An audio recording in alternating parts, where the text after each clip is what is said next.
सफाई में रखते नजर आए अपने विधायकों के जरिए कि इस पूरी टूट में उनका कोई हाथ नहीं है। जिस तरह से कहीं ना कहीं शरद पवार पर भी इस बात की शक जाहिर कर रही है कांग्रेस कहीं ना कहीं। रोहित मेरे साथ, मेरे सहयोगी, वरिष्ठ सहयोगी इसी खबर पर ज्यादा जानकारी और समझ के साथ मेरे साथ जुड़ रहे हैं। रोहित, क्या समझते हैं आप इसको? शरद पवार एक तरह से गवाह पैदा करते इस प्रेस कॉन्फ्रेंस में नजर आए, एक्शन ज्यादा और कम हुआ, डायलॉग ज्यादा हुए इसमें। देखिए, सबसे बड़ी जो एक लाइन की खबर निकल के आ रही कि अजीत पवार को शरद पवार ने इस प्रेस कॉन्फ्रेंस में पार्टी से बाहर निकाले जाने का ऐलान नहीं किया। और वो क्यों नहीं किया? क्योंकि इनके पास फिलहाल उतने विधायक ही नहीं है, क्योंकि ये फैसला लेने का अधिकार विधायक दल के पास है। विधायक दल का बहुमत फिलहाल जो सूत्र हमें बताते हैं वो अजीत पवार के पास है। 35 से ज्यादा विधायक अजीत पवार के संपर्क में हैं। इन्होंने 3 विधायक दिखाए। इस वक्त एनसीपी के पास में 54 विधायक हैं। 54 में से विधायकों में से अगर देखें तो सिर्फ 3 विधायक शरद पवार सबूत के तौर पर दिखा पाए, जो शपथ ग्रहण के लिए गए थे, शपथ ग्रहण के दौरान वहां मौजूद थे और मौजूद रह के वो वापस आए और कहा कि नहीं, हम शरद पवार जी के साथ धोखा नहीं दे सकते और हमें उनके साथ रहना है। सबूत के तौर पर उन्होंने परेड कराई। परेड में निकले कितने? 3 हैं। कितने? 54। 35 और बाकी जो 51 थे वो कहाँ गए मालूम नहीं। तो ऐसे में सीधा सीधा सवाल है, क्या शरद पवार के पास इस वक्त इतनी ताकत थी कि वो अजीत पवार को पार्टी से निकाल सकें? मैं दोबारा दोहरा रहा हूं कि यूपी में जो हमने देखा था समाजवादी परिवार में, वो समाजवादी परिवार का ड्रामा कहीं ना कहीं हमें महाराष्ट्र में शिफ्ट होता दिखाई दे रहा है। और ठीक उसी तर्ज पर जैसे पिता को पुत्र ने बाहर निकाल दिया था, कहीं ऐसा ना हो कि अजीत पवार थोड़ी देर बाद प्रेस कॉन्फ्रेंस करें और कहें कि भाई जो हमारे साथ सहमत नहीं हो पार्टी में वो नहीं है। कहीं ऐसा ना हो जाए कि अविश्वास प्रस्ताव शरद पवार के खिलाफ ला दिया जाए, या फिर कहीं ऐसा ना हो जाए कि 1 महीने तक मुंह फुलाने का और सिलसिला जारी रहे और बाद में पूरा परिवार एक साथ हो जाए, जैसे यादव परिवार हो गया था। दूसरी बड़ी चीज, इन सब में सबसे ठगा हुआ महसूस कर रहे थे उद्धव ठाकरे।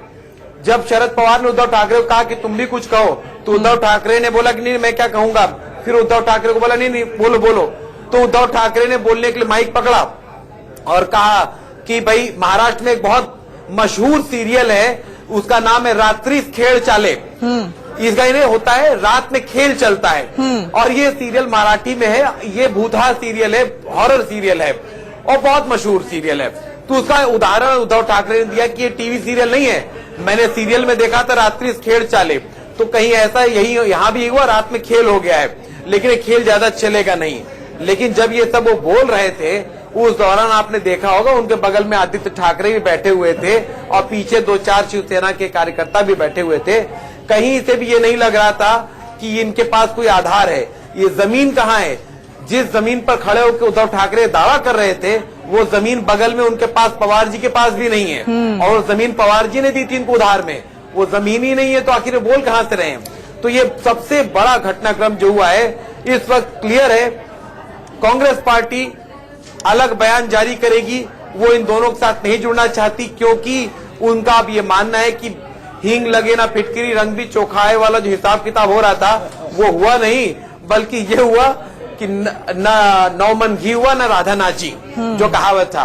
तो ये इनकी इज्जत भी खराब हो गई एक तरीके से, कहने के लिए कि भाई ये राष्ट्रवादी की ये तथाकथित तौर पर अगर देखा जाए तो भगवा पार्टी के साथ जुड़ रहे थे जो धर्मनिरपेक्ष नहीं है इनके शब्दों में, और अब उनको मुंह की खानी पड़ गई, वापिस आ गए। तो कांग्रेस के नेता फटाफट तुरंत आला कमान का आदेश है और भग के बाहर गए सीएलपी की बैठक में। थोड़ी देर बाद सीएलपी की बैठक खत्म होगी और वो वहां पर बयान जारी करेंगे। शरद पवार के साथ उनके बगल में सुप्रिया सुले जो थी वो उस समय वहां पर नहीं दिखाई दी इस प्रेस कॉन्फ्रेंस में। उनके तुरंत बगल में नवाब मलिक जो सारी भूमिका निभा रहे थे वो बयान नहीं दे रहे थे। पहली बार शरद पवार ने मुंह खोल करके शिवसेना पर साफ साफ बोला कि हम लोग सरकार बना रहे थे, पहली बार। और अब वो पहली बार शायद राजनीति में आखिरी बार हो जाता है, क्योंकि इस वक्त उम्र के पड़ाव के हिसाब से भी देखिए, शरद पवार ने मुंह खोल करके शिवसेना पर साफ साफ बोला कि हम लोग सरकार बना रहे थे, पहली बार। और अब वो पहली बार शायद राजनीति में आखिरी बार हो जाता है, क्योंकि इस वक्त उम्र के पड़ाव के हिसाब से भी देखें और 5 साल अगर कहीं ना कहीं ये गठबंधन चला तो राजनीति में एक पवार परिवार के घराने की शिथिलता का दौर आ जाएगा और वो यहाँ की राजनीति को बदल कर रख सकता है। बहुत बड़ी चीज है। शरद पवार इस वक्त उस दोराहे पे खड़े हैं। यदि ये ठीक वैसे यादव परिवार वाला घटनाक्रम नहीं है तो शरद पवार इस वक्त महाराष्ट्र में खुद अपनी जमीन खोते हुए दिखाई दे रहे हैं। रोहित, आपने शरद पवार की स्थिति का विश्लेषण किया, उद्धव ठाकरे की बॉडी लैंग्वेज का भी जिक्र किया। मैं भी देख रही थी कि बॉडी लैंग्वेज उनकी बहुत ज्यादा ढल चुकी नजर आ रही है, लेकिन इसी बीच साथ थे, साथ रहेंगे कह रहे हैं उद्धव। अब इसको कैसे इंटरप्रेट किया जाए? अभी कुछ दिन पहले थे डूबते को तिनके का सहारा कहने के लिए शरद पवार जैसे बड़े चेहरे तो उनके साथ बैठे हुए हैं। सही, एक बड़ा चेहरा तो है। अगर शरद पवार को भी निकाल दीजिए तो ये लगेगा कि भाई ये तो चिराग तले अंधेरा हो गया था, इनको पता ही नहीं था चला था क्या होने वाला है। और शरद पवार भी अगर किनारे हो जाए तो इनकी रही सही इज्जत भी खत्म हो जाएगी। तो जो कहते भागते भूत की लंगोटी भली, तो ये लंगोटी पकड़ने वाली घटना है। अभिषेक हमारे साथ जुड़े हुए हैं वहां पे। अभिषेक से एक जानकारी ले लेना चाहेंगे। अभिषेक, कांग्रेस का क्या कोई एक का दुक्का कोई कार्यकर्ता भी वहां मौजूद है क्या? कांग्रेस पूरी तरह से एकदम वाइप आउट हो गई इस प्रेस कॉन्फ्रेंस से और अब थोड़ी देर बाद वो ऐलान कर देंगे कि हमारे साथ धोखा हुआ है?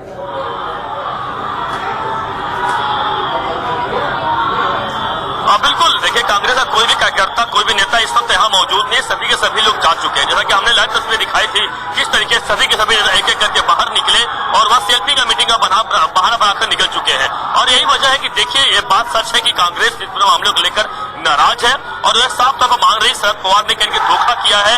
भले ही जैसा कि आप लगातार इस बात पर विश्लेषण कर रहे बता रहे थे, बिल्कुल सही, लगातार वही मत मेरा भी है, जो हमारे सोच भी वही बता रहे हैं कि कहीं न कहीं पूरे में जो खिचड़ी कहीं और पक रही थी, दिखाने के कहते हाथी की दांत दिखाने कुछ और थे, खाने कुछ और थे। और यही वजह है कि शरद पवार के बारे में लगातार कहा जाता है वह क्या करते हैं, क्या बोलते हैं और क्या करते हैं, उसमें बहुत अंतर होता है। और जैसा कि आपने सही कहा कि जो शरद पवार ने पहली बार इस बात स्वीकार किया कि हम सरकार बनाने जा रहे थे तीनों पार्टियां मिलकर, यह बिल्कुल सही है।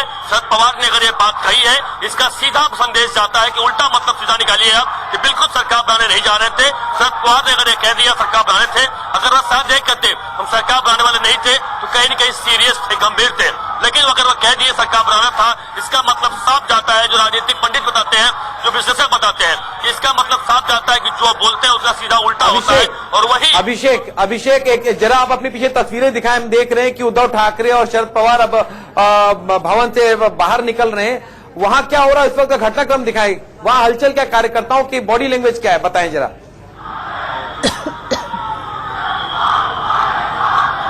बिल्कुल, देखिए इस वक्त आप देखिए कि यहाँ पर तमाम जो कार्यकर्ता हैं और शरद पवार और उद्धव ठाकरे दोनों बाहर आ रहे हैं। और जो वाईबी सेंटर है, जो चर्च गेट के यानी मंत्रालय के ठीक सामने जो वाईबी सेंटर चौहान हाल है, यहाँ पर इस वक्त शरद पवार और सभी लोग बाहर आ रहे हैं और वो अपनी गाड़ी में बैठकर सीधे निकलेंगे। लेकिन इस बीच तमाम जो पार्टी वर्कर्स हैं वह लगातार यहाँ नारेबाजी कर रहे हैं। शरद पवार आगे बढ़ो, शरद पवार आगे बढ़ो, हम तुम्हारे साथ हैं, जो एक नारेबाजी होती है। और वही शिवसैनिक के लोग भी है, शिवसेना के लोग भी नारेबाजी कर रहे हैं। लेकिन सबसे खास बात देखिए ये कहना होगा, ये जो कोई भी तस्वीरें देख रहे हैं, जो भी हो रहा है, ये साफ है सबसे अगर कोई ठगा महसूस कर रहा है तो वह कोई और नहीं बल्कि शिवसेना है। शिवसेना पार्टी ऐसी एक हो गई कि उसे कुछ भी नहीं मिला, न सत्ता मिला, न अन्य कुछ चीजें में। देखिए इस वक्त दिवाकर राउते जो है, जो शिवसेना के कदावर नेता है, वह बाहर आ रहे हैं। इसके साथ देखिए अनिल देसाई है, वह बाहर आ रहे हैं। और अब उद्धव ठाकरे जो देखिए हर्षद प्रधान है, उनके जो मीडिया सलाहकार है, वह बाहर आ रहे हैं पुलिस से धक्का मुक्की करते हुए। यह देखिए किस तरीके से यहाँ पर जो उनके ही कार्यकर्ता है वह लोग यहाँ पर इस वक्त भारी संख्या में मौजूद है। लेकिन आप देखिए उद्धव ठाकरे भी इस वक्त बाहर आ चुके हैं। उनके साथ में यहाँ पर जितने आवाज मौजूद है, उद्धव ठाकरे देखिए हाथ हिलाते हुए लोगों से कह रहे हैं शांति बनाए रखें, शांति बनाए रखें। कहीं न कहीं उनके साथ में देखिए इस वक्त आदित्य ठाकरे भी मौजूद है और उन्होंने जिस तरह प्रेस कॉन्फ्रेंस लिया। और देखिए उद्धव ठाकरे का चेहरा देखें आप ध्यान से, तो ज्यादा बिल्कुल वह निराश कहीं कहीं है, कहीं होपलेस है, क्योंकि उन्हें पता है कि सब कुछ हाथ में आते आते सब कुछ चला गया और यह शायद अच्छे से हो सकता था। हम कोशिश करते हैं और कुछ नेताओं से बात करने की, आखिरकार वह क्या कहते हैं। और आप देखिए यहाँ पर दिवाकर राउते साहब है। सर क्या कहेंगे, राउते साहब क्या कहेंगे, खेल क्यों बिगड़ गया? खेल क्यों बिगड़ गया? खेल क्यों बिगड़ गया? बिगड़ा नहीं है, अभी बिगड़ा बगड़ी उनको मालूम पड़ेगा और वो नया बनाया हुआ, रात में बनाया हुआ सरकार दिन में गिर जाएगा। ऐसा सरकार चल पाएगी उनकी?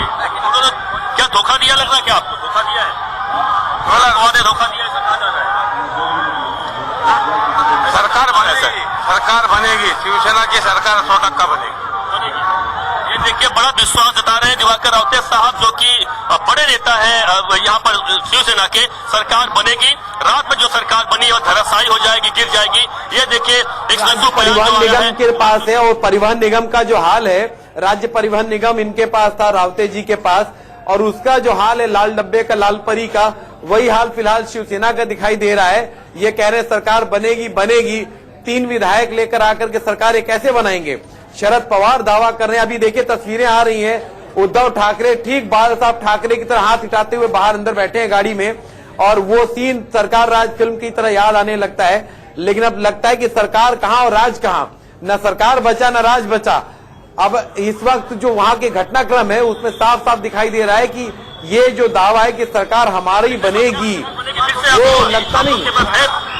अपने सिंधे साहब क्या कहेंगे? कुछ तो बोले सर। क्या पवार साहब और उद्धव साहब ने बता दिया है, पवार साहब और उद्धव साहब ने बता दिया है, के जो एमएलए एक साथ में है सर, सब लोग साथ में है, सभी कहीं भी लगता है। जो कहा जा रहा सर कि पवार साहब ने धोखा दिया, ऐसा कहा जा रहा है, क्या सच है? देखो, अभी पवार साहब और उद्धव साहब अगर साथ में से बात किया, बिल्कुल देखिए सिंधे साहब है, यह कह रहे हैं कि सब साथ में है। पवार साहब ने जो कहा, उद्धव ठाकरे ने जो कहा, वह लेकिन कहीं कहीं साफ है, हम सब साथ में है। सरकार बनाने को लेकर कोई ऐसी बड़ी बात नहीं कही है। यानी देखिए, सब कुछ सही नहीं चल रहा है। देखिए, अब बड़ा जो घटनाक्रम आप देख रहे हैं कि सही नहीं चल रहा है, कहीं कहीं सब कुछ उस तरीके से नहीं हो रहा है जिस तरीके से शिवसेना ने कहीं कहीं। देखिए, पूरा रोड खाली यहाँ पर इस वक्त भरा पड़ा हुआ है, और यहाँ पे देखिए इस वक्त इसी गाड़ी में उद्धव ठाकरे निकल रहे हैं, और उद्धव ठाकरे निकल रहे हैं, वो जा रहे हैं सीधे मातोश्री जाएंगे या कहीं और मीटिंग के लिए जाते हैं, वहां देखना होगा। हम ये देखिए किस तरीके से इस वक्त उद्धव ठाकरे और तमाम लोग बैठे हैं। सर कुछ बात करेंगे? नहीं, कुछ नहीं, खास नहीं होगा सर, कुछ बात करेंगे उद्धव सर? बात करेंगे सर? उद्धव सर कुछ बात करेंगे? उद्धव सर कुछ बात करेंगे? सर क्या सरकार बनाएंगे? क्या सरकार बनाएंगे वापस? एनसीपी ने धोखा दिया है आपको। उद्धव सर सरकार बनाएंगे क्या? वापस सरकार बनाएंगे लग रहा है सर? एनसीपी ने धोखा दिया है। उद्धव सर सरकार बनाएंगे वापस? देखिए, उद्धव ठाकरे इस वक्त कार में है, उनके साथ में आदित्य ठाकरे हैं, लेकिन देखिए जिस तरीके से वो हाथ दिखाकर इस वक्त कह रहे हैं, कहीं न कहीं कुछ बोलने की जरूरत इस वक्त नहीं है। और सबसे अहम बात यह है, देखिए कि इस वक्त इस कार में देखिए आदित्य ठाकरे भी मौजूद है, सब लोग निकल रहे हैं, और ये कहीं न कहीं एक बड़ा कहते हैं फेलियर है। हमारे साथ सुनील सिंधे साहब है। सुनील जी, क्या कहेंगे? क्या लगता है कि आखिरकार सरकार आप लोग नहीं बना पाए शिवसेना?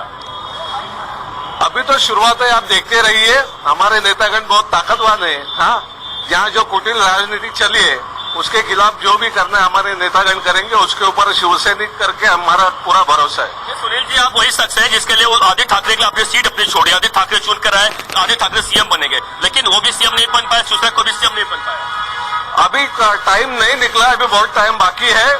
मैंने जैसे कहा, हमारे नेता सक्षम है, वो उसमें अच्छा हल निकालेंगे। कौन सा हल निकलेगा? सवाल क्या लगता है? ऐसा कहा जा शरद पवार ने धोखा दिया शिवसेना को, फंसा दिया शिवसेना को, ये ऐसे कैसे हम बोल सकते हैं? अभी तो सब साथ में प्रेस कॉन्फ्रेंस में उन्होंने अपनी भूमिका स्पष्ट की है, और हमारे नेतागण आगे की रणनीति अपना रहे, उसमें हम लोग सक्सेस हो जाएंगे। अभी भी लग रहा है कि उम्मीद है सरकार बन जाएगी शिवसेना की?